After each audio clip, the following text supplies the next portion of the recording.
bienvenue dans cette capsule vidéo.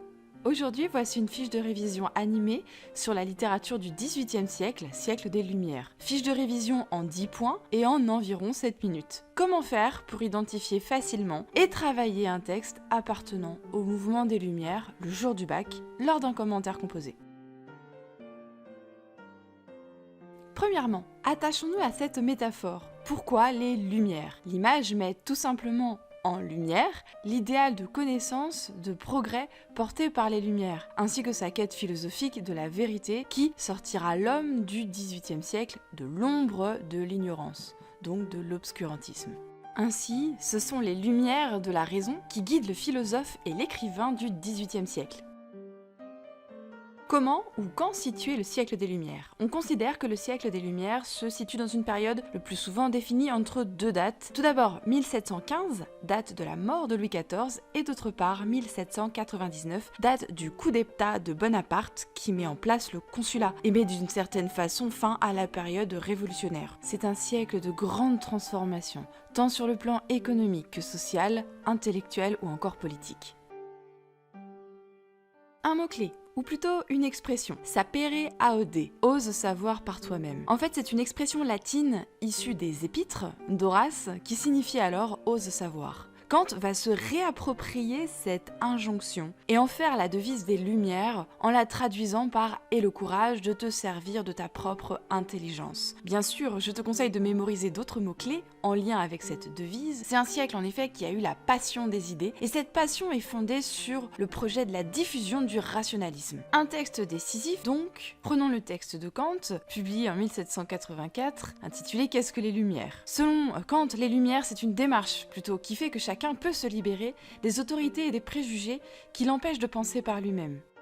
Les enjeux de ce siècle sont riches et nombreux. Prenons-en quelques-uns. Le XVIIIe siècle est un siècle qui prend modèle d'un point de vue littéraire sur le XVIIe siècle, le siècle classique, puis qui annoncera une sensibilité romantique. Mais de ce siècle, on retient surtout le fait que c'est un siècle de combat. Les philosophes contestent en effet la monarchie absolue, en revendiquant un contrat social qui serait le fondement de l'autorité politique. Ils souhaitent aussi une organisation plus démocratique des pouvoirs. De ce fait, ils se battent aussi tout particulièrement contre les abus de pouvoir et rêvent d'un despote éclairé, qui serait conseillé par exemple par des philosophes. Par ailleurs, d'un point de vue plus social et sociétal, les philosophes défendent aussi une société qui serait fondée sur les talents, sur le mérite, et qui s'opposerait alors à une société de classe héréditaire. Ils introduisent ainsi les valeurs de liberté et d'égalité. Enfin, non, on ne peut pas dire que les philosophes combattent la religion au XVIIIe siècle. Ils défendent la liberté de conscience et remettent en cause le rôle des dogmes et des institutions religieuses dans la société. Ainsi, la tolérance est une valeur fondamentale pour ces êtres éclairés. Tout naturellement, nous pouvons dire que l'idéal des Lumières est un idéal encyclopédique au niveau du savoir. Il se distingue par une sorte de soif boulimique de tout connaître. Ce siècle cultive en effet un goût tout particulièrement prononcé pour les écrits monumentaux qui rassemblent l'ensemble des connaissances de leur époque. Cet idéal va trouver sa réalisation dans l'encyclopédie dirigée par Diderot et d'Alembert, dont le but était d'éclairer la société par une diffusion très large du savoir. L'encyclopédie, publiée sur plus de 20 ans, est un immense projet. Elle se compose en tout de 35 volumes. Elle totalise exactement 72 998 articles et 2885 gravures. C'est un projet total qui traite de l'anatomie, de la biologie, des outils techniques, mais aussi des gestes précis des artisans dans différents domaines. Diderot et d'Alembert ont fait appel aux meilleurs spécialistes de l'époque dans chaque domaine. Diderot utilise l'encyclopédie pour combattre le corporatisme, les traditions, les secrets. Ce dictionnaire universel et raisonné permet de mettre le savoir à la portée du plus grand nombre.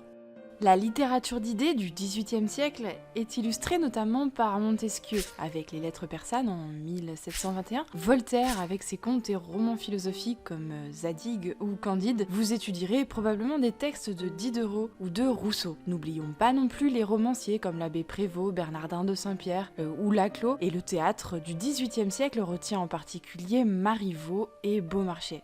Ajoutons qu'afin de faire un bon commentaire, des formes d'écriture typiques du XVIIIe siècle sont à connaître. Le traité, tout d'abord, forme philosophique par excellence, est très en vogue. Le genre du dictionnaire et de l'encyclopédie se développe aussi. Il faut savoir que les philosophes des Lumières, les écrivains du XVIIIe siècle plus largement, furent très inventifs et développèrent notamment le genre de l'essai, des lettres philosophiques. Ils apprécient aussi le genre du dialogue. Et bien sûr, le XVIIIe siècle est celui qui voit l'émergence du conte philosophique. En effet, la variété des supports narratifs permet une beaucoup plus large diffusion des idées. Enfin, le XVIIIe siècle est un siècle qui annonce la sensibilité romantique qui émergera avec force au XIXe siècle, mais avant tout, nous retiendrons le fait que ce siècle a été le terreau propice à l'émergence de la Révolution française de 1789. Je vous remercie pour votre écoute et je vous souhaite de bonnes révisions.